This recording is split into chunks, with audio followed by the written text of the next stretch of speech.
being what you are before you become that very thing in which you want to be.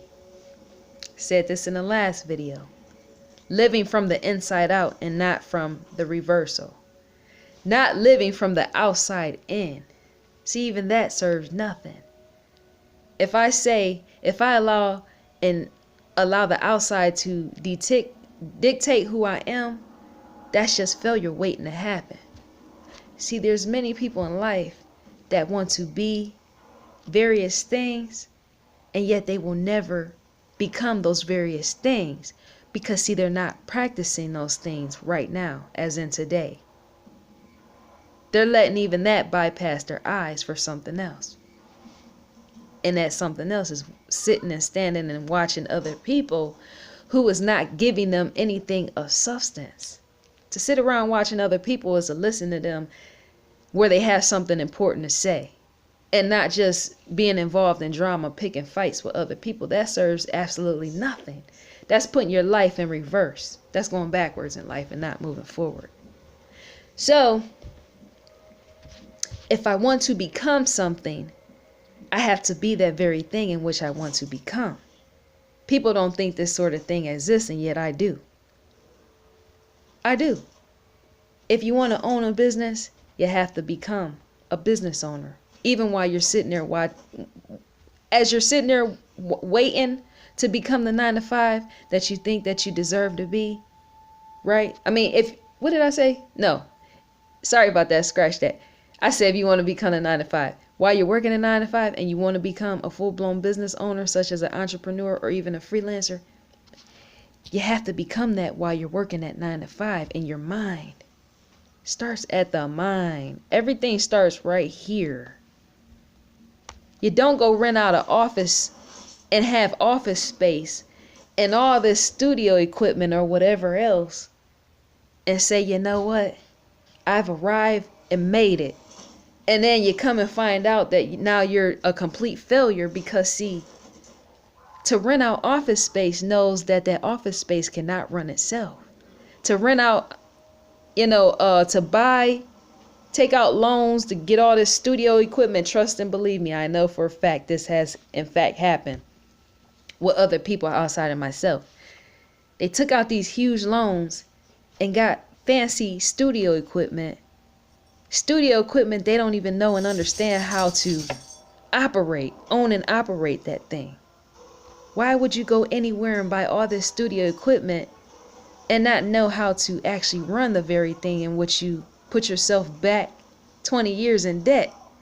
That don't make sense. It doesn't. That doesn't. And now you got to take it upon yourself to go hire somebody and put them in your actual studio that you built and pay them to run that because you don't know how to run it. And who's to say how long they're going to stay in your establishment in which you've rented out? They might say, you know what? I don't like your attitude, so I'm leaving. I don't like this studio that you have rented or built it or whatever however you done built your studio. I don't like this establishment because of how you run it. And so they might take it upon themselves to walk out. Now you left to sit and figure out how to get another studio man, audio engineer or mixing engineer just to come up in your spot and run it for you. I'm saying in the area of opening a studio. As an entrepreneur, got to think about these type of things before you get started. Because if not, you set yourself back 20, 30 years. You don't just go open a studio and say, you know what, I got a studio. And yet you can't run the equipment. Now you need a sound engineer, audio engineer, maybe a mixing engineer. You know what I'm saying? Because you got to have somebody in there that somewhat can master the very product of once it's done. Because remember, clients and consumers are paying you for this stuff. So going back to what I'm saying, that type of stuff got to start in the mind first, because even an office space has to be established. Money has to be paid. The rent has to be paid because remember, you're renting it. And not only that, the light bill has to be paid. The water has to be paid. Most rental spots, office buildings that some will use for recording studio purposes, many of them have bathrooms. They have that so that clients, not only you can use the bathroom, but so that clients can come and use the bathroom and wash their hands at the sink. Use the toilet and all that. That's a bill needing to be paid. So if you don't know how to run a business before all this, then you're just wasting your money, your time, and everybody else's. Because see, even a consumer can buy a product from somebody that don't know how to operate something and be totally, completely dissatisfied. Then they try to come back and sue you for the very thing you sold to them. You got to understand even that. The LLC, limited liability. Somebody can crash their foot against a toilet base on the ground. Crazy things have happened. Yes, they have. Or somebody can be in your business establishment, crack their feet, break it open, their ankle, on some stairs in the very building that you're renting out. LLC has to protect you. It has to protect you and all your other outside assets from that very fall. From you being sued, I'm saying. That's the point of the limited liability. Corporate, corporation license. That's the point in all that. Many people that want to run a business, they don't even understand that. Can't be sitting running anything and you don't know what you're doing or what you're becoming. So, starting back at the mind. In your free time, you should be thinking all this stuff out as in plotting and planning when nobody is around interacting with you. And even when they are. Say, you know what, whoever talking on the phone and they ain't talking about nothing. That's the issue I had years back with people. They want to sit on the phone, talk about nothing, conversation not going anywhere. And them themselves were not going anywhere in the area of trying to have something for themselves on the side to keep them happy, which was why they were calling me. And yet my sole intent was to run and operate the very thing that I was trying to do, which was run business operation type of stuff, business operations. And so take free time out to daydream about that. Whatever you want to come, you got to take free time away and daydream about that very thing. Because to not daydream about it is to, in fact, forget about it. It is. And one day you'll wake up and look and it'll be 20, 30 years. And then you'll go back in memory and be like, man, I remember when I wanted to whatever. And yet you still want to do it today. And yet time has completely passed you by. That's why it helps to keep a healthy imagination and daydream. Because when you put it to work mentally, see, what I don't like about many schools or just even individuals, even with children, with adults with children trying to take away daydreaming and imagination, because imagination serves innovation. Imagination is how you build things. That's crazy to not think that imagination or daydreaming helps to build things for future purposes, for the betterment of mankind. Because to sit away in your free time, as you done finish your 9 to 5 or whatever you done did 5 days out of the week, 9 to 5, and you put away that for a while to just sit and think of how you want to build this or become a better person at that, as in building yourself, it's to never do it. You just become one with the masses and that's it. Imagination serves in helping you to complete that. Once again, you don't get what you want. You get who you are. And you don't become, in a sense, completely what you want. You become who you are. So whatever you're thinking about, that could be a want. And yet, even that's who you are, right?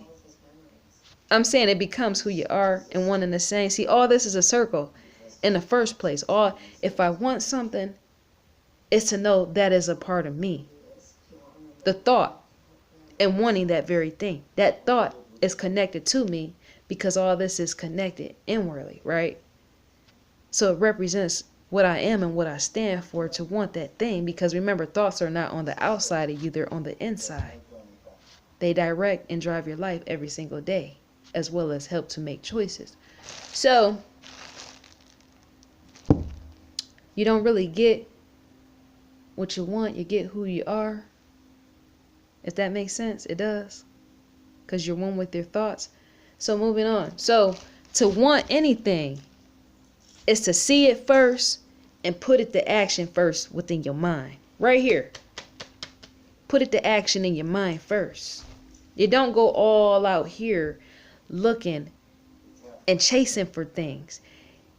Because, see, if I want a new flashy car, I gotta be able to become that person first of owning that flashy car. If I want to keep it, I'm saying. If I want a McMansion, or just a mansion period, that's a $10 million mansion. If I want that mansion, I gotta be able to become that first. I gotta be able to become that person who is able to maintain that mansion. So if I never had a $10 million mansion to start with, and yet all I have is a little rinky-dink apartment, I must first manage that rinky-dink apartment as if it's a mansion already. You don't start backwards. You don't do stuff backwards. You don't say, I'll wait to get a mansion just to see how it feels to have a mansion. That's why many people that want mansions are not getting them. Because see, they're not taking care of the very thing that they have. I don't even believe in the Bible all like that, and yet it's been said you don't get, basically you don't get more. You're not blessed with more if you can't take care of what you already have. And that's why many people are not becoming blessed with more things that they feel that they deserve, because they don't honor the very thing that they have. See, to have a physical possession is to not allow that thing to define you. You in fact define it, as well as your dollars and your cents. And yet for it to be taken care of is to maintain it, so that when you take care of something, it will help take care of you. And yet you don't place your identity into that thing of, if it's taken away, you lose yourself, or you no longer know who you are, or you want to go jump off a bridge because bankruptcy hits you and now you want to commit suicide. You don't do that. But to want something like that, if I want a $10 million mansion, I would have to take it upon myself to walk throughout this 2-room apartment as if it's a mansion until I get that mansion, which means I take care of this apartment. I don't trash it. I don't get mad and get in a fight with somebody and put a hole in the wall with my fist. You don't do that type of thing, because remember, you wanted a mansion, right? So in order to get a mansion is to take care of a mansion. Because if you don't take care of that, I'm saying the mansion, you will in fact lose it. Because see, even a house has to be maintained, such as a mansion. That's a lot of money put into a mansion, and it's even more. It takes just as much money to maintain a mansion as it is to actually buy the mansion. That's what I'm trying to say. So if you don't know how to take care of anything, it's to never end up with a mansion at all.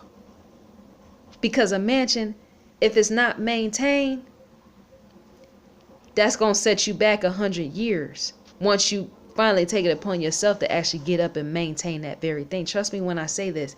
We were once homeowners, which is why we got rid of our house. It was too much deal with. That house that we had, it was too big for one. But I kept saying, you know what?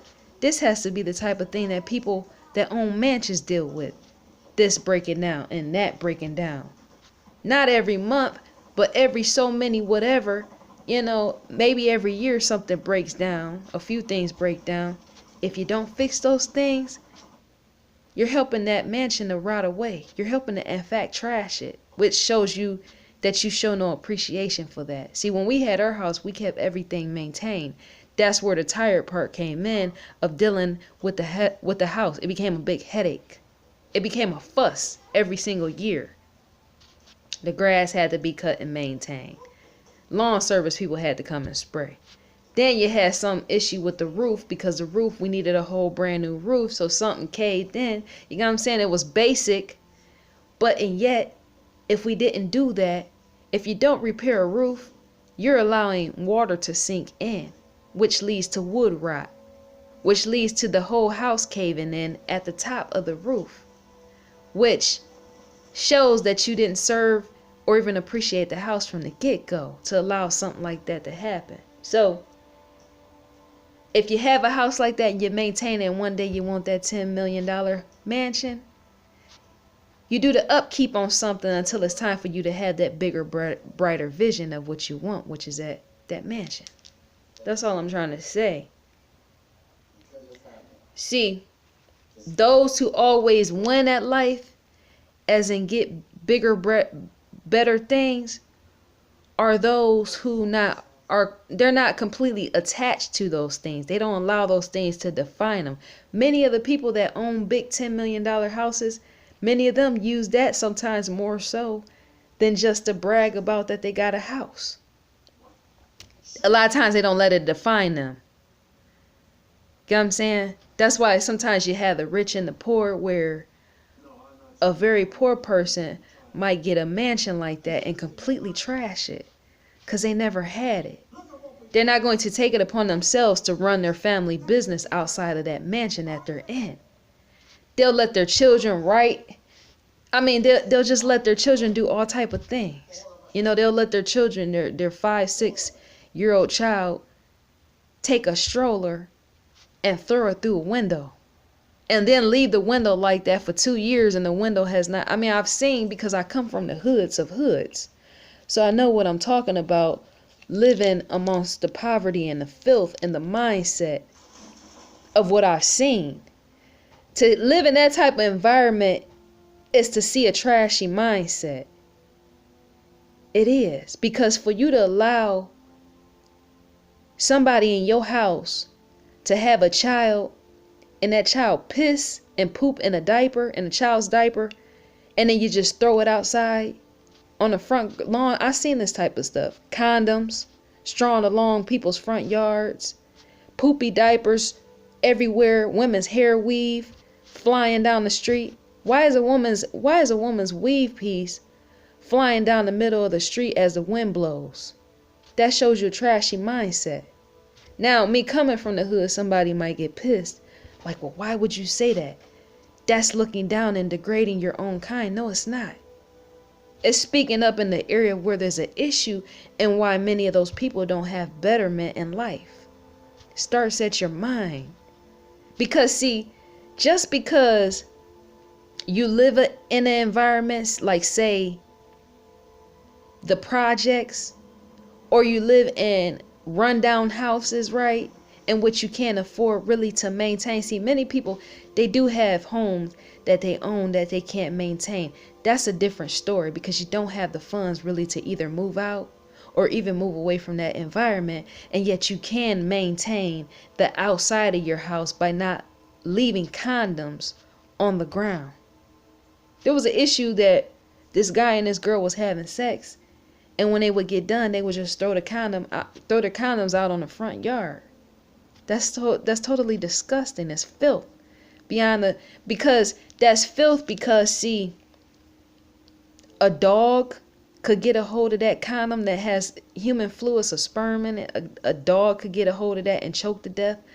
A child could get a hold of that and not only almost choke to death, but get some disease that's completely uncurable to that child, putting somebody else's condom full of waste matter, sperm in their mouth. That's filth to the lowest degree. I don't like stuff like that. I don't like stuff like that. It shows a trashy, filthy mind. And so we in fact had a neighbor, the guy next door, who had did something like that. I had a big German Shepherd, like I stated before. This man had sex with somebody. He had to be like 19, 20. I didn't like him from the beginning. He was a black guy. I didn't like him from the beginning because, see, they do stupid, petty stuff. Other area stuff not adding up. Stuff like mental illness is there, and yet you don't see it. He was living with his mom. He took it upon himself to have sex with somebody.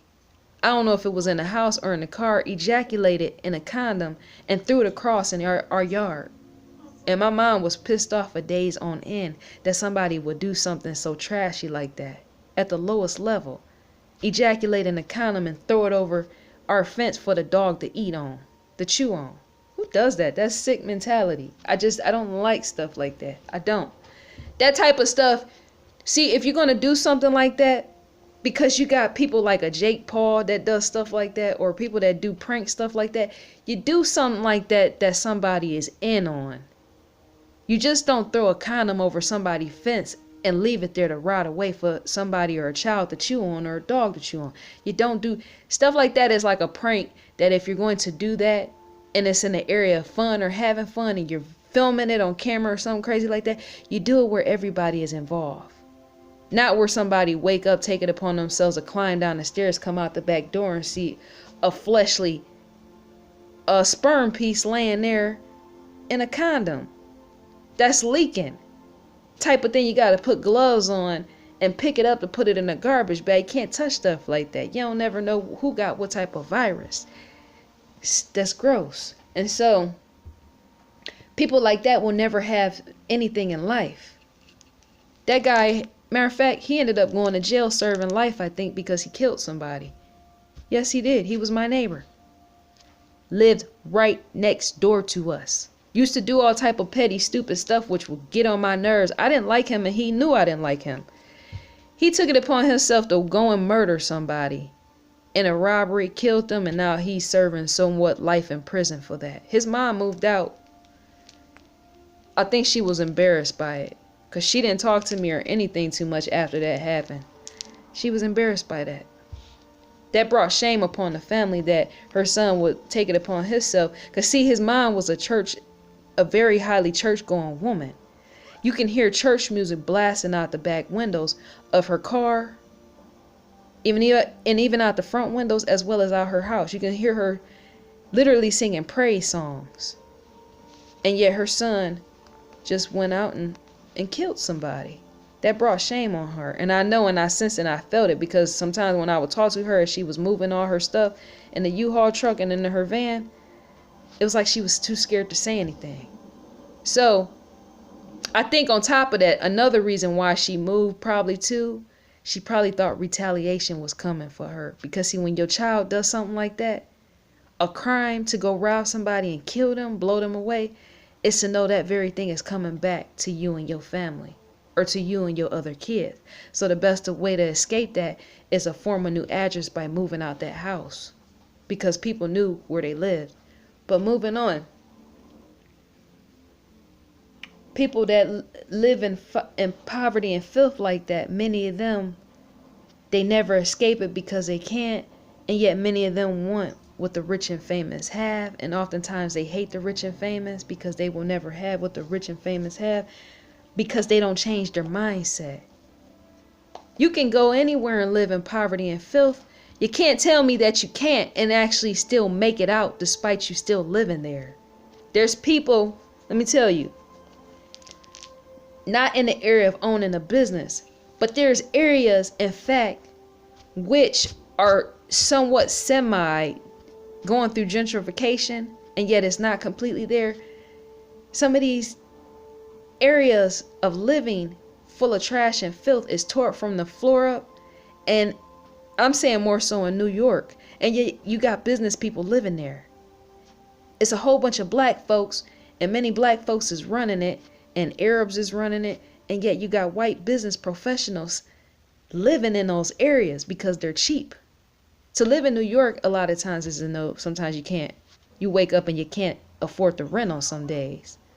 So you got even people that work for major record labels that they work for major record labels, and yet they're living in the hood of hoods, or what you would consider the hoods, because when you walk in the hood, when you walk in that area, you see nothing but trash and filth. So you got business professionals living there because the cost of living is cheaper. Many of them don't even fear living there, because some of them have lived in New York their whole life. They know what to trust and what to walk away from. Yes, they do. Trust me when I say that. New Yorkers know in their soul and their spirit, which has been a gift by God sent to them, when to turn away. What is not trustable, and when, what to turn away from. So some of them wear suits and ties as they're walking in and out of these neighborhoods. full of trash, strewn everywhere and filth and baby diapers out. You know what I'm saying? They live there because many of them, that's all they can afford. And yet they working at major corporations, right? So that's what I said about you can escape that, although you're still there. And even in that, it's substance in me saying that, because see, to be a business professional and live in the gutter hoods, as in ghetto, because that's all you can afford, right? And you can't really escape it, right? It's to know you take care of what you're living in, as in your living quarters. You take care of your own personal space, as in cleaning up behind yourself. Because even that can present a better life. See, when you start changing your thoughts and how you view yourself in your world, outside and internally, everything begins to change for you. Even though you're stuck in an environment where there's filth, trash, and waste everywhere, as in a place like the ghetto. You can actually be inside of a place and yet live totally outside of that place. Because see, once you start to change your thoughts, you also start to change who you are in fact involved with in that environment. People who don't think like you no more, you start to cast them away. You don't see them, is what I'm saying. You live amongst them, but you don't see them. You might say hi and bye, hold a small conversation, and you leave it at that. You keep walking and handle your affairs, right? And not only that, the trash that is around you that you see that's blowing from other neighbors or blowing from wherever, when you see that it's right in front of your apartment, you clean that mess up. You might not want to, but you clean it up, because remember, you got a whole different mindset than everybody else. That's escaping the environment in which you no longer want to be, and yet you don't have a choice because you don't have funds to make it out just yet. That's why I said becoming what you want to become before you physically make it there. Yes, you do. Hold on right quick. Let me see something, because I had Netflix running, but I want to see something while it stopped. Hold on. Let's see what's up with this. It's some movie on, and it's looking good. What is it? It's called First Match. This movie, I'm going to have to see what that's about. Anyways, so, you know, because I hear people that are stuck in the hood that say, you know, well, I will never make it out. Well, making it out starts with your mind. You can live in a ghetto and be completely free from the very environment you're in, because it starts here. See, when I was living in a ghetto full of trash and filth, a lot of times I kept to myself, because I was in a whole completely different world than those that were living around me, that were surrounding me. They were involved in gang activity. They were involved in shooting and killing people and robbing people. I myself had no interest in that type of living situations, self-imposed situations that many of them want to blame other races of people for their crime activity. That was in fact your choice. See, life is about choice. To escape stuff like that and want better is to leave it where it is, as in walk away even when you can't walk away. You change your circle of people and who you're interacting with. You got to think differently. Think outside of the box. That's why if I go back to the hood today, many people there don't like me, because I was too busy thinking outside. I was thinking outside from within. I was thinking internally, outwardly, and not thinking outwardly in. Because see, I know all this out here don't dictate my thoughts. It can't. When you start allowing this out here, outside, to dictate how you feel about yourself, that's when you lost the game. Truth. Trust me on this. When you start looking at situations all out here and they don't align up with how you think that it should be, that's when you lost the game. Because see, at any time, any of this out here can be totally taken away from you. And then what? To put yourself in a situation allowing all this stuff to dictate how you feel about yourself in the area of value and worth, and it's ripped away out of your hands, and you standing there looking stupid with a petty grin and sadness and not knowing what to feel because it was taken away, is to know and understand You should have valued self and all this internally to begin with. That's backwards thinking for me to think. Just because I got all that studio equipment in my room, that's backwards to think. And also, I'm a musical genius. I like saying that. I am. It's the honest to God truth. I don't brag about it as much as I used to back in the day because I'm more mature and wise. Musical genius. But to sit up there and say, I got all this studio equipment, it's the very value of me. I know if all that stuff got taken away, I can still read sheet music. I can still write songs. See, the way I live my life today is from the inside out and not from the outside in. That's backwards. That studio equipment does not define me, because see, it got to one point in my life where certain stuff was happening, because most of these products today is not being designed and built the way that they should be. They're being cheaply made. So it got to the point where certain stuff was breaking down equipment wise, right? Some stuff I had to get rid of and stuff. It got to a point where my game was actually slowing down. In the era of me keeping up with even the masses of recording engineering type of stuff, creating beats and all that other stuff. It got to a point where it just came to a stop. And I had to reevaluate my thoughts even then. Am I doing what I'm supposed to be doing? Is this even right? Because I'm becoming too attached to this very thing of being so pissed off that whatever my machinery done broke down. That's what happened. My machines and everything was starting to break down. And so I didn't have an outlet to do the very thing I was trying to get done because I didn't want to take out no loans. I don't want to go anywhere and walk in anybody's store and just randomly start charging up charge cards just so that I can get recording equipment to show off to other people. Because that sets myself thousands of years back in debt.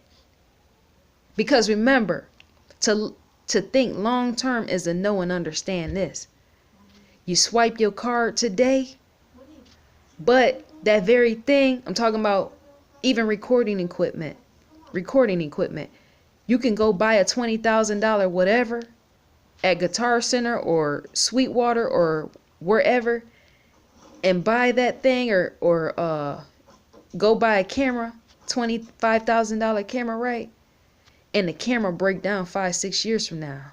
Remember, you swiped your card. You swiped your card or however you took to pay for it. So now you got to pay that back. You took out a loan or whatever that you did in order to get that $25,000 camera or recording equipment. You took that out 5 years back and now everything done broke down. Now what? Now you got to pay whatever loan that you still paying back to the company. But on top of that, now you got to get brand new equipment. People don't think smart and logically about a lot of their choices.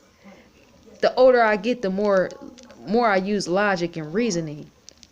Because even in this last equipment that I bought, I know at any time, any of this stuff could break down, like that Mac. I had to make sure, like, whatever the cost it costs to insure this thing, I need to insure it for the next 2.5-3 years, however long the warranty is. I got to make sure that's insured, because if anything mess up, it's got to go back. It has to be repaired. It does. But the older I become, even in electrical devices, I'm not getting caught up in that, because I don't want to go once again to anybody's store, take out a loan and swipe a card, and then 5-6 years from now, whatever break down, and now I got to pay back that loan or credit card. On top of that, I got to pay back getting new machinery. Now that done set me back twice, because you done use a charge card twice to get ahead. That type of stuff I'm no longer becoming interested in.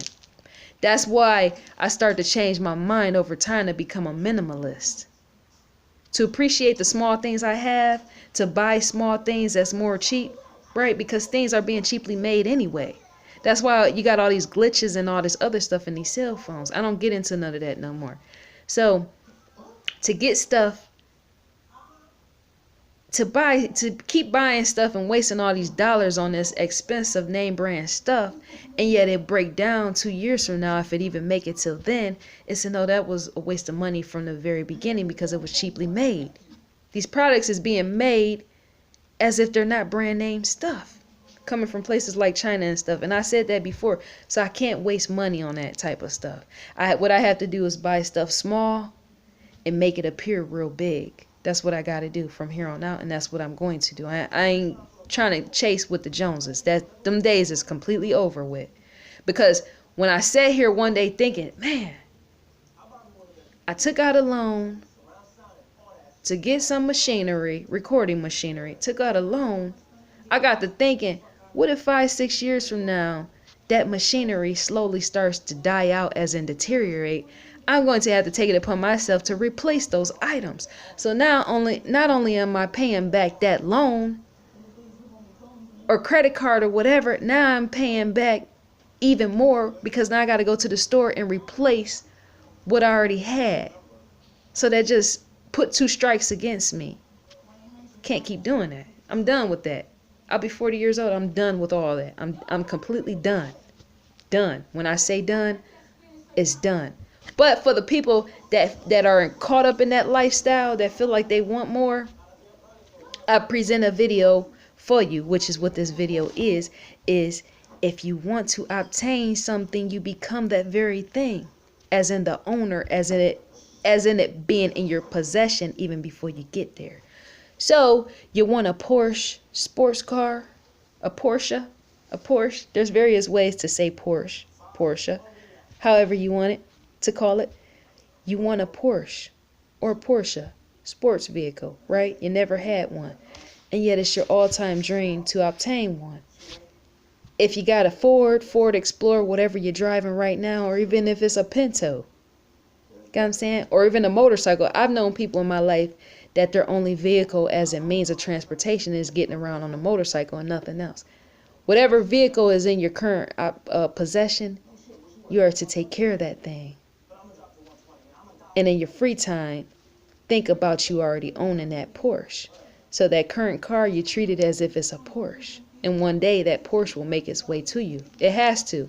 Because to put stuff, a request out, not completely in the atmosphere, but within, through source, universe, with God, to claim something is to one day obtain it. It might take years, who knows? You never know. You might actually win something. Go somewhere to a mall, how they have you fill out those forms, and you drop it in the drop box to get a free prize of winning a Porsche. That might be God's gift to you. You never know what comes in the future. And yet it helps to have a healthy mind. And you can't see. I think what I didn't like about growing up in the hood, as in the people that was around me, and yet them always wanting more constantly to keep up with everybody else, right? What I didn't like was many of these people, hood niggas, I don't be bothered with them. They know I don't. I would notice many of them will buy a pair of Jordans, wear them for like a month, and then throw them in the trash, and then buy another pair of Jordans. Who does that? That's stupid mentality. It is. It's stupid. Somebody gonna watch this and be like, oh my gosh, she called me stupid. It is. It's plain ignorance. Because I'm not mocking Michael Jordan, and neither am I making fun of him, because he's a businessman like you or I who has to make money and eat or whatnot, and yet he didn't force you to pay for his shoes that were $200, and he didn't force you to throw them away. That's so petty. Those shoes could have been donated to a shelter, is all I'm saying. To pay $200 for a pair of Jordans that came from Nike, isn't though they advertise them just right, playing on your emotions just enough to get you to buy them when they sold them to you, right? And so, even those shoes are not going to last long, because remember, a man-made product doesn't always last long. But even in that is to donate them to a homeless shelter. Why would I walk around with $200 pair of shoes, wear them for a good month, and then throw them in the trash? People do that type of thing. Or Or if they don't throw them in the trash, it's been people houses I've went to. They got one shoe in one corner of the living room and another shoe somewhere in their bedroom up under the bed somewhere. So they really can't wear those shoes if they wanted to because they can't find them.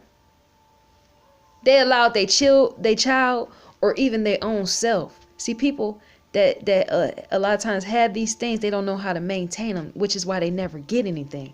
That's why poverty will always be. See, poverty is not completely a choice, and yet for many people it in fact is.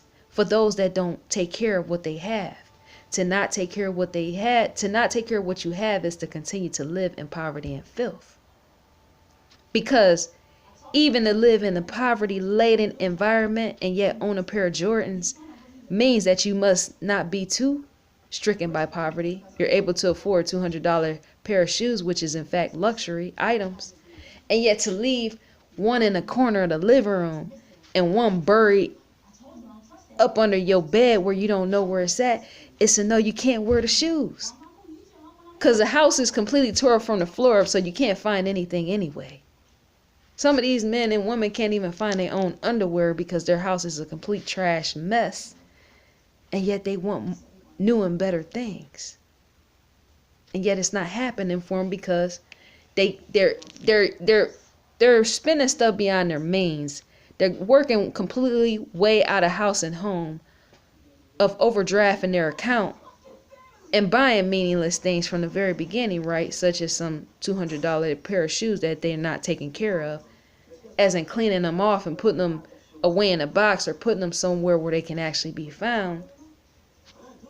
That type of thing just ends up with nothing in the end. It don't have a choice.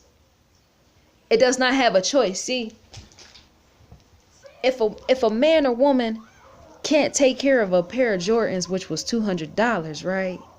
If they can't take care of those, who's to say they can take care of anything else? Get what I'm saying? Because there's money management in that. I know that if I live in the hood and I'm stricken by poverty, and yet I can see no way out and it just seems like there's hopelessness, and yet I want to get out that very environment that I am in, I know it's common sense and logic to not go buy pairs of Jordans every month or every 3 to 6 months. That shows you a mismanagement in money in the area of miscommunication of finance. So I will never make it a way out as long as I keep making Michael Jordan rich. It doesn't happen because you're already in poverty and filth.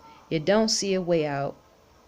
You will never make a way out because you just gave Jordan and Nike $200 again.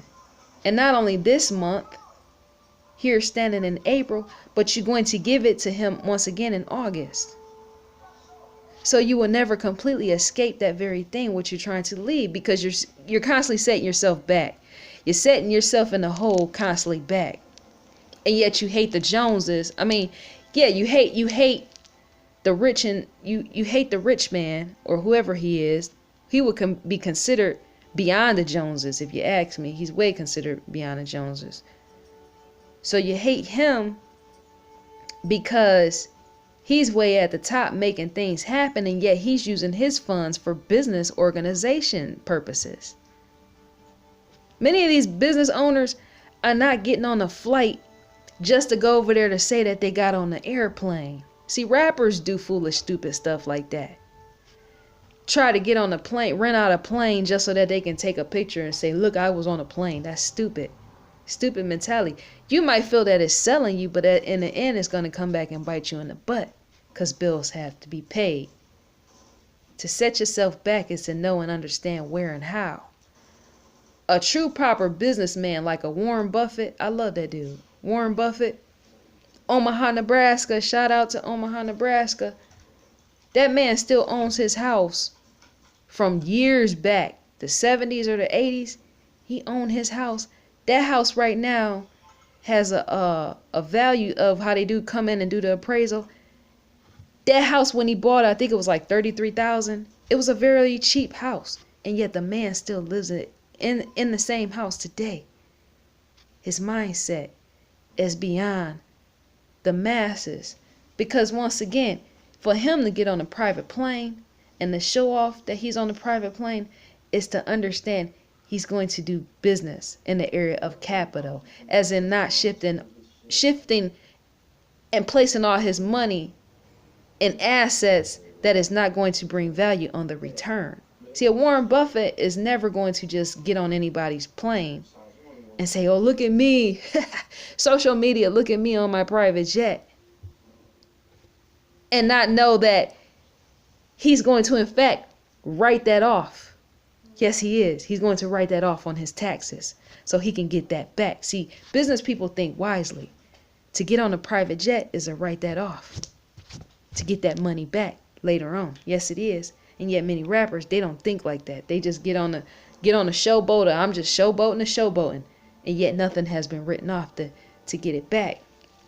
And not only that, it looks stupid, period.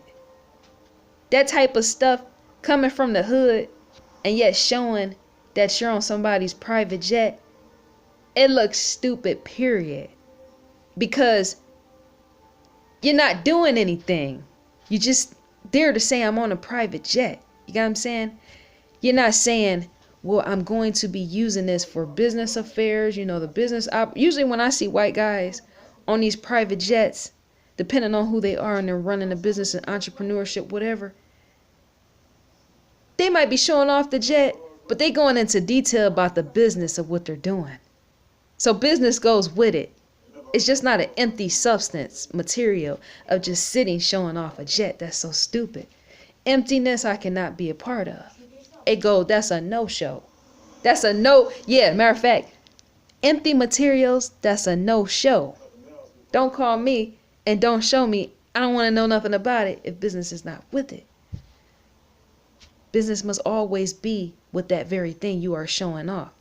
So if you went and you got a new Jag and you're driving around the block showing off the Jag, I'm saying on social media, please tell me that you're doing something like running something like a Master P, where you're not just showing off that car. You're using that car to actually get somewhere to operate some business affairs. See, I don't like empty activity. Many of these people out here that showboating is empty activity. It is. Because for me to get in a car, right, is to tell you, learn by example how I in fact got this Jaguar.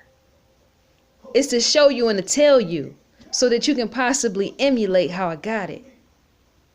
To let you know how I do my day-to-day affairs is to serve my consumers in the area where it's adding up, that I want them to know just as much information that I hold. I don't see a whole lot of rappers doing this sort of thing, because many of them are deep lost in insecurity from the very beginning, right? And yet I see a lot of these white guys that's running these business, which is why I'm drawn to white guys. Yes, I am, because we have a lot of things in common, and it's the business mindset. It's the entrepreneurship in the area of sharing things of how you got where you went and how you ended up there. And not only that, when you got that new luxury car, you say how you got it, as in, how do you operate business? How do you get business stuff done? How do you actually do it? Many rappers, they don't do that. They don't want you to know. They don't want you to know any ways of how they did anything, because see, the reason in that, they didn't do it from the beginning. The men at the top did it for them. That's why many of them are signed to these labels, because they don't know how to really operate and do stuff themselves. And yet the white young entrepreneur, and even some of these young black tech entrepreneurs, I like them too. I'm drawn to them too. Entrepreneurs that are in fact in the tech world, they will bring it to you and let you know this is how you run, operate. See, I've watched business even young black guys and even some young black women that have in fact purchased $1 million homes. They're entrepreneurs in the tech field, and they told you how they got the dollars and the cents. They told you how they got it. And not only that, they told you their early struggle of them living in the hood life or wherever else that they lived that was less privileged, and how they made it come up. They told you that. They showed you by design and not just showing off the design of what they own today.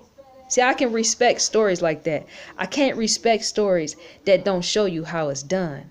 Because see, everybody need to know and learn and understand how to make a come up in life. There's instructions in that. And yet to never be shown is to be just stuck where you're at. And for those that don't want to listen and learn, it's the reason why many more of those are stuck where they're at, in the hood, in the poverty, in the filth.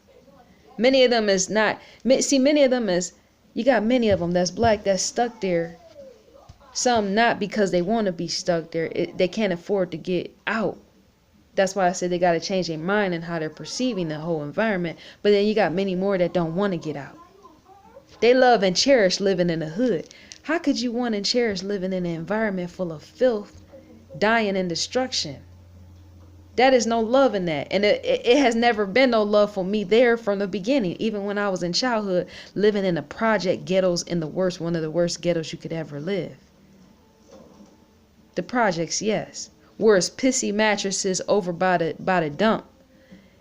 Somebody done peed on the pissy mattress, which is why it's by the dump. And when it's real hot in the summertime, you can smell that filth of piss in the mattress. And yet kid who ain't took a shower, is 5 or 6 kids that ain't took a shower for a day or for a few days, and yet they got their shirts off, little boys, and they're jumping up and down and doing backflips on this pissy mattress. So not only have they not taken a shower, now they're sweaty with their own filth on top of laying their back down on somebody else's filth on a pissy mattress. This is the environment I have come from. So I know what I'm talking about when I speak what I say. And so I've heard various people say, I ain't leaving the hood. I ain't never leaving the hood. Well, what does the hood give you? What does it in fact serve? You ain't got to go live out in a rich mansion. No, you don't. And you ain't even got to go live in the suburbs or suburbs. But you should want to live somewhere elsewhere where you ain't got to constantly hear about somebody dying. I didn't like that either. I didn't like about the fact of sitting holding a conversation with somebody and they're bragging to you about how such and such and their family done went and killed somebody. And now they're putting on that person a badge of honor because they're going to serve life in jail. That's no honor. Why would I want to? That makes absolutely no sense. See, I had a parent die in jail. And even in that, that's where my mind began to shift. See, sometimes death can make you shift your mindset. Yes, it can. It can make you sit in the environment of where you are in that filth, in the middle of the filth and waste of where we was living at. I'm saying our house was completely nice and yet it was in the wrong environment. Because see, before all the black folks started moving in, bringing all the trash and filth, many of them was living amongst us, and yet many of them was taking care. They had the mindset of my mom. They was taking care of their house, and yet all the other trashy ones was coming, bringing in filth and waste. Because see, before my mom owned her house, the house was owned by older white people. That whole area where we was living at, the Polish environment, it was a Polish neighborhood is what I'm trying to say. And even had Polish markets where they sold meats and pack season and all that other stuff, different seasons. The houses were owned by older white people. So the house and even the environment, all that was kept up, and there was no trash nowhere to be found. But as time went on and them older people started dying, many trashy black folks started to move in amongst us and they started to allow their kids to break in people's homes. Yes, 10, 11, 12-year-old kids was breaking in homes, breaking windows, breaking car windows, being all violent. All type of stuff was going on. It was all type of activity going on. And not only that, I was standing amongst people that was bragging over the fact of somebody in their family done took it upon himself or herself to go murder people down another block. And now it's being bragged about. Criminal activity being bragged about, yet somehow the white man is at fault. And yet you sitting back talking about I'ma never leave the hood, and how I love the hood, and how I love and admire the hood activity, and how that family member just killed whoever. And it's something to just be like bragged about all day, to the fact of, if somebody is walking around with a book. See, if you're going to brag about somebody, brag about the person that's carrying a book just as much as you bragging about that person that done went and killed somebody and is going to serve life in jail. That's all I'm trying to say. Don't just put down people that's carrying a book while you're bragging about the criminal. That's what I'm trying to say. I didn't like that type of stuff, because I myself was being picked on and bullied as a kid for walking around with encyclopedias. And yet, at times I was listening to gangster music. Yes, I was, with everybody else, to kind of blend in somewhat, to not be picked on. And yet I was completely shunned for walking around with encyclopedias, while all these people was telling me who was killing who, and how it was such an honor to go to jail and spend life in jail. I didn't like that.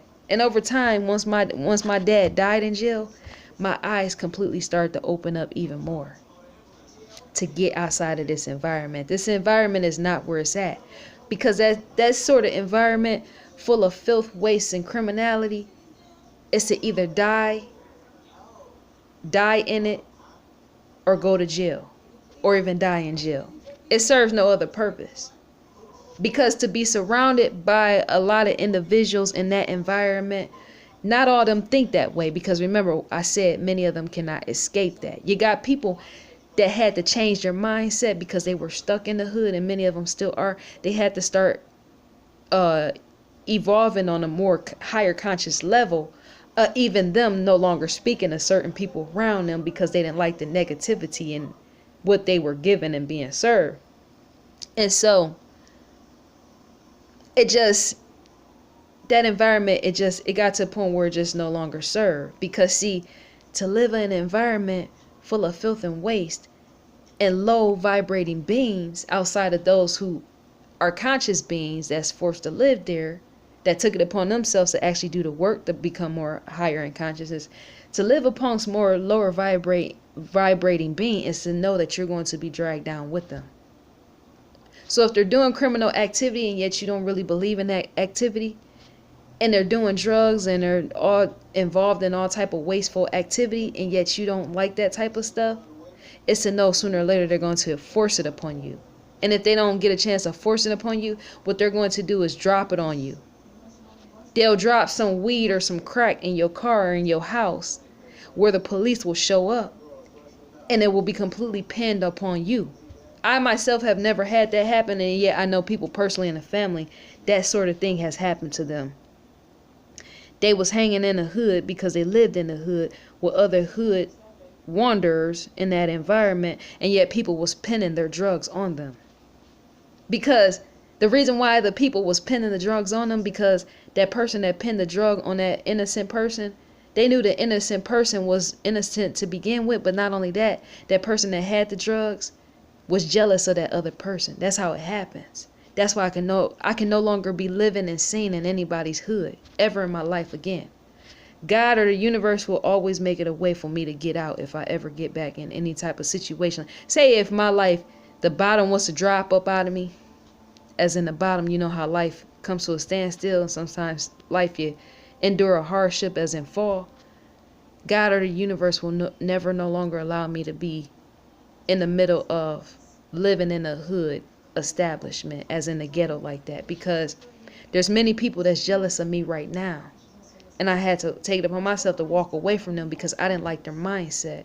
They was jealous to the point they will mess you up, and they have tried to mess me up. They have tried to completely ruin my reputation.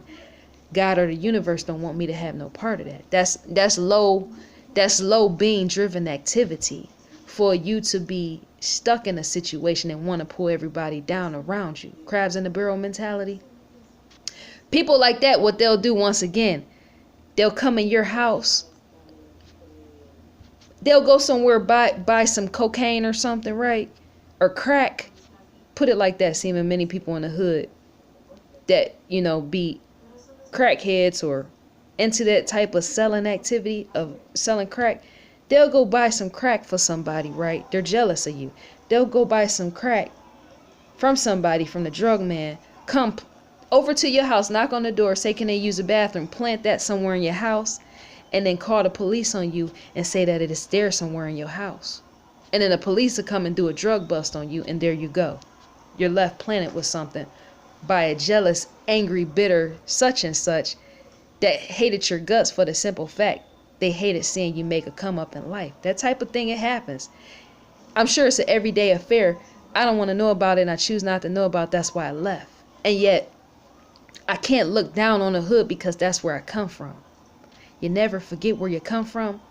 Because see, the hood in itself is not bad. I'm saying the buildings. Remember, all this is detached from humans, and yet the very human makes it bad. It's the same with the gun. To own a gun, or even to own weed, or to own heroin, is to know that very thing is not a bad thing. It's once the human touches it. It's once the human moves into that hood environment and takes over the land, that's when it becomes bad.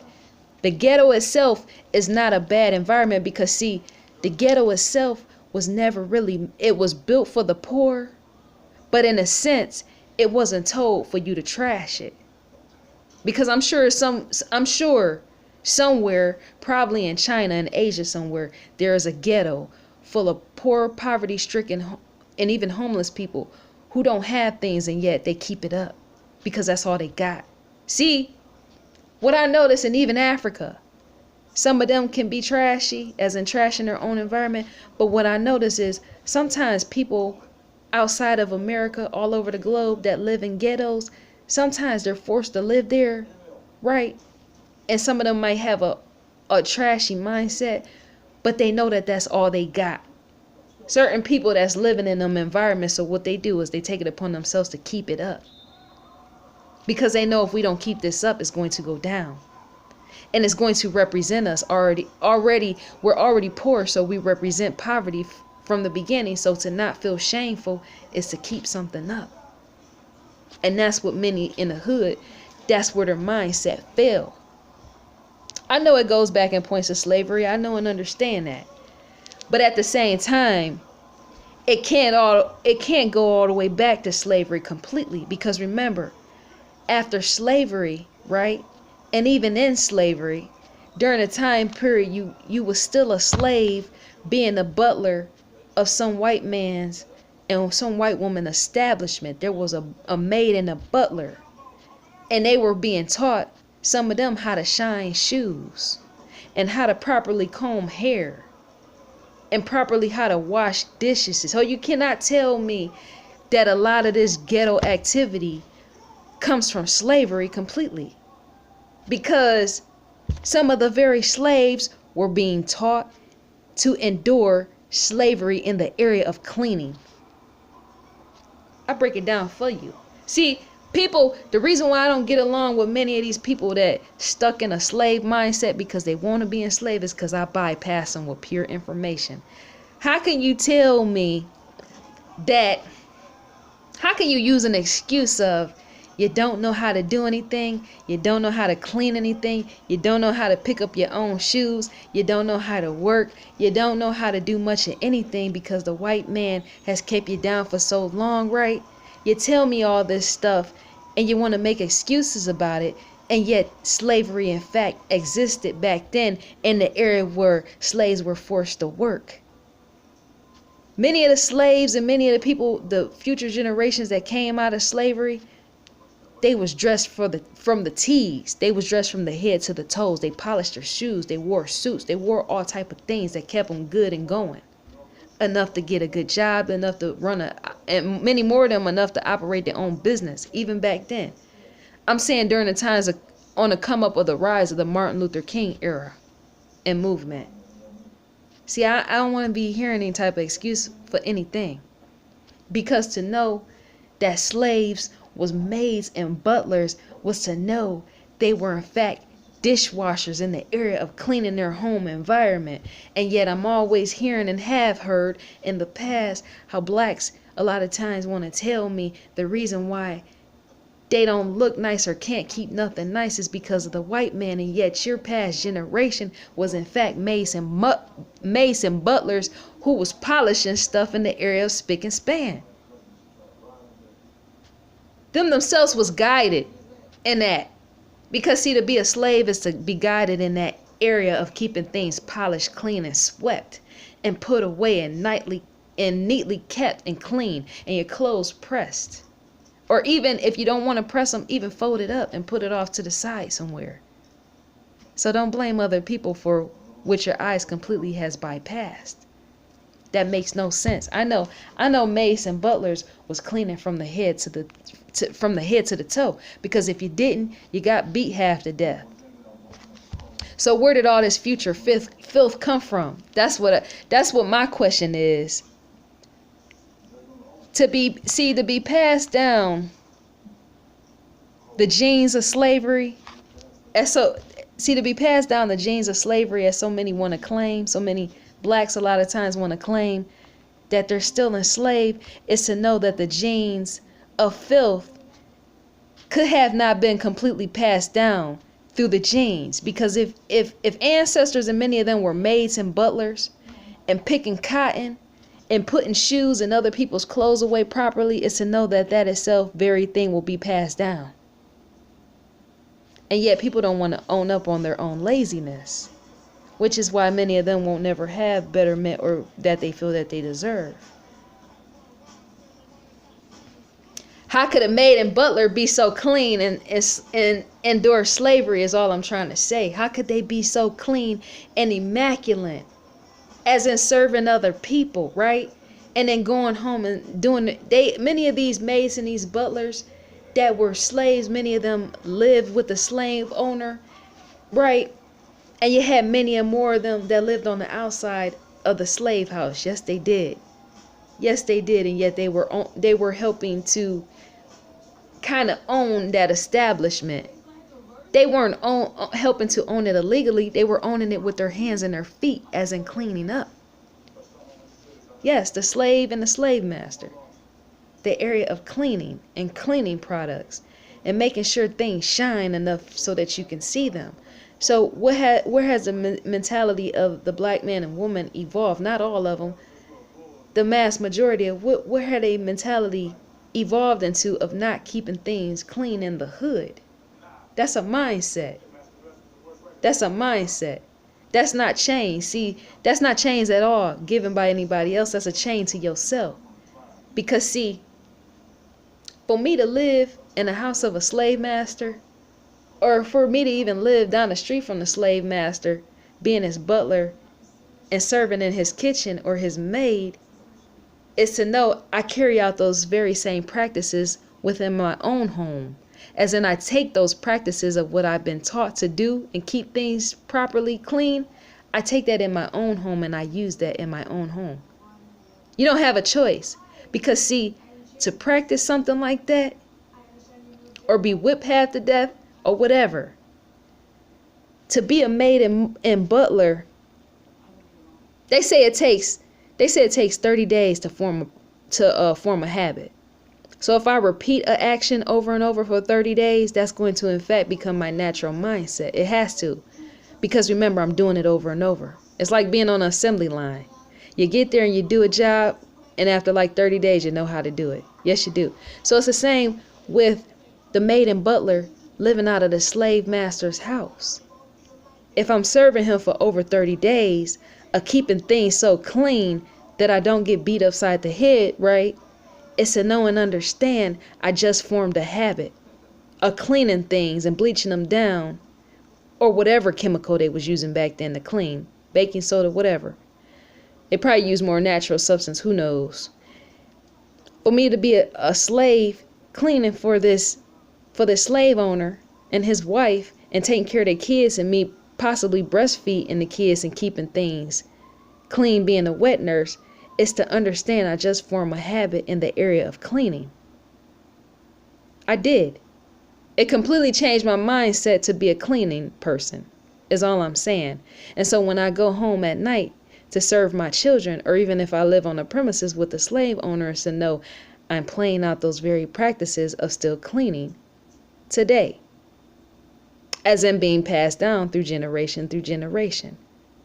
It is. No matter what environment you go into, things have to be passed down. But because remember, I had something in my mouth that whole time. But oh well, human is as human does.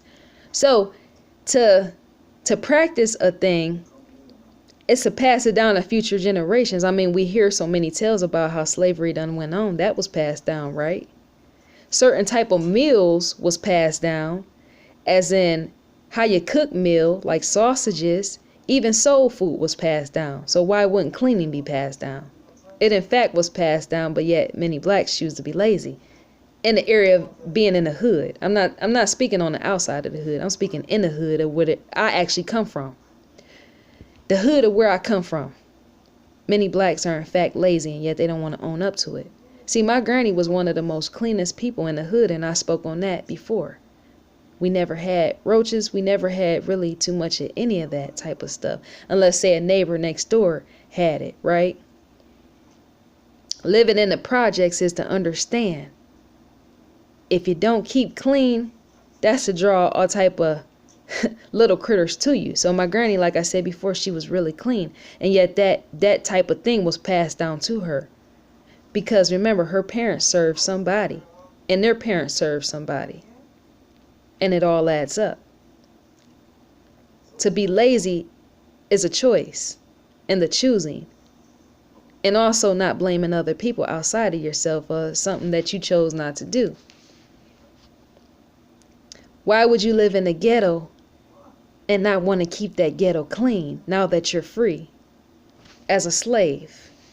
Why would you want to live in anybody's ghetto and not clean your own and very environment? Remember, a home represents you, and yet it doesn't define you. But on the outside, people looking in from where you stand, it's a representation. Any person can drive past the hood, not go into the actual establishment as in somebody's home, or even on the driveway going in, how you drive in the hood. Any person can drive past that, look to see what is on the outside, and put two and two together and say, you know what, these people don't care about themselves at all. They don't care about themselves. Because if they did, they would clean up all this stuff, this filth that's around them, these baby diapers and these weave hair pieces. Instead of watching rappers and singers all day, you would clean up your environment just to show the world that, look, you might look down at me in shame because I live in a place that I can't afford nowhere else to live, and yet I value myself just enough to say, you know what, I got to clean up where I live out here. I can't just let baby boo-boo diapers just stay on my front lawn, and yet many people do. There's many people that allow boo-boo diapers to sit right on the sidewalk or where they come in and out, instead of them picking it up and taking it to the big dump over there, the city dump. I like to call it the city dump. It's a dump that a dump truck comes and picks up, saying that they have in apartments. Instead of that person just picking up that boo-boo diaper and putting it in the trash, that big dump over there, you ain't got to take it in the house, throw it in the dump. They'll walk right around, right, literally, I've seen this happen, walk literally around that actual boo-boo diaper and go straight in the house and do the same thing tomorrow. But by then, the wind has in fact blown the boo-boo diaper into the yard. That's their yard. They own it. Get what I'm saying? I know and understand that the projects or many of these different establishments, yes, are in fact owned by lower income business corporations or whatever. They own that and they run it and they clean and they cut grass and stuff like that. But why should you wait on them to come do that for you? To live in the projects is to own your own private space, although it's owned by a corporation or whatnot. Low income living. It's to own that, but still, why would I want to sit anywhere comfortably knowing I got trash strewn everywhere, condoms and all type of stuff? You know, people spitting and just leaving it right there on the sidewalk for everybody to step in. Or them allowing their dog to just completely shit in the middle of the sidewalk and then just leave it there for everybody to step in. Right at your front door to step in. That's filth. That's gross is what it is. And yet, out here people blame other races of why they can't get. Well, the reason why you can't get is because you have not become. To become is to pick up a pile of dog poop that you left for everybody to step in. Got what I'm saying? Nobody wants to go visit somebody's house get out the car, go on a public sidewalk that everybody uses. It's dark outside, and so they don't see that pile of shit, poop, sitting there. Sorry for the language, but it is what it is. They don't see that pile of poop sitting there. And they got on a pair of nice flats, and they just step in something mushy. And they're like, oh, what's that? I don't know what that is. Got what I'm saying? They don't smell it until they get in somebody's house. But by then, they done tracked it all inside the rug. Because remember, to visit somebody is to open their front door and give a hug sometimes.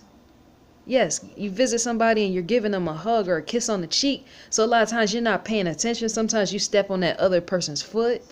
So that poop that has been carried on your flat shoe, the flats that you're wearing, the poop is on your shoe, is getting carried on that other person's sock.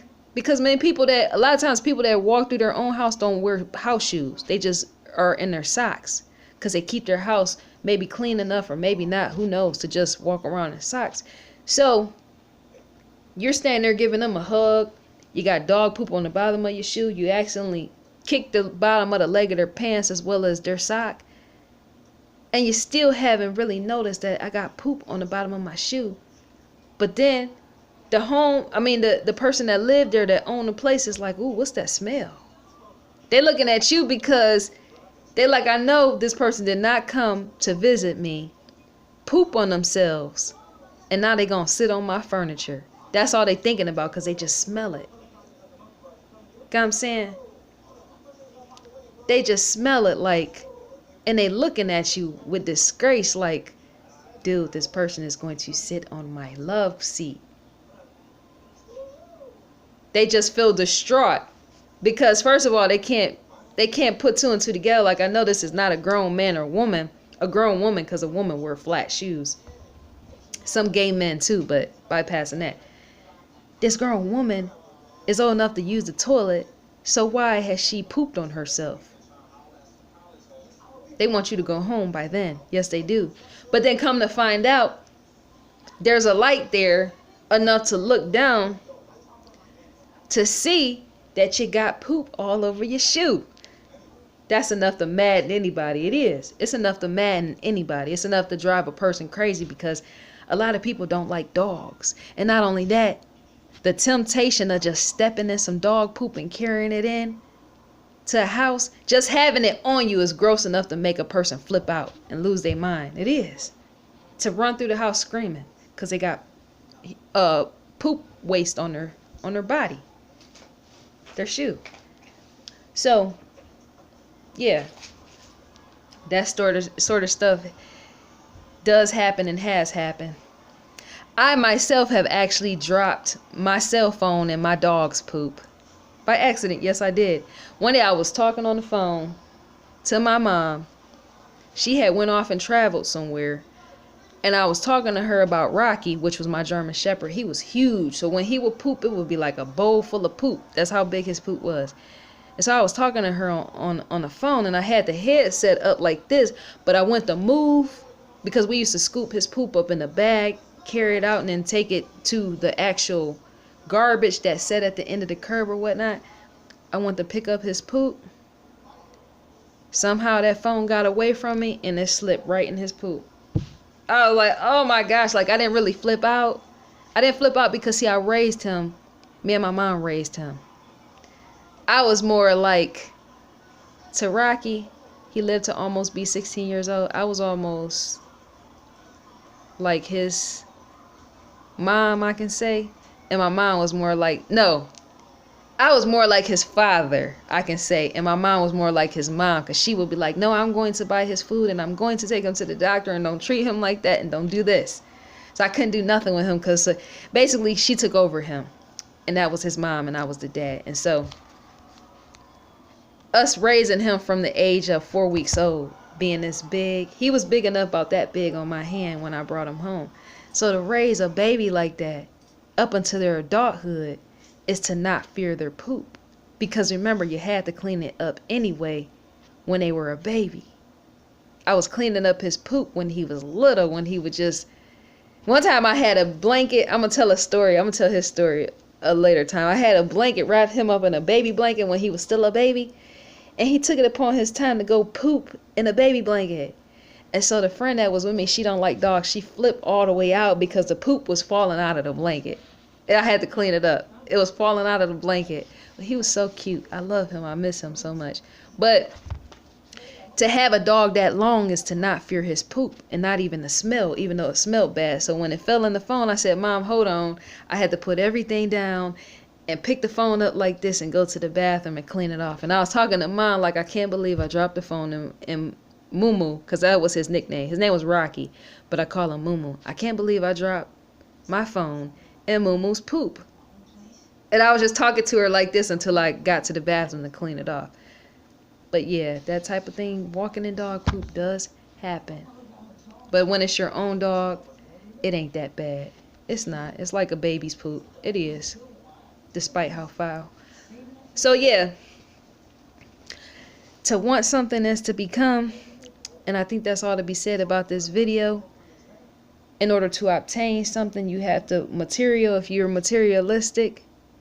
I can't tell people how to live about that. Everybody has to live in their own ways. I would say don't live beyond your means, because then everybody else around you has to hear about the struggle. So try to live, what's affordable, what you can afford.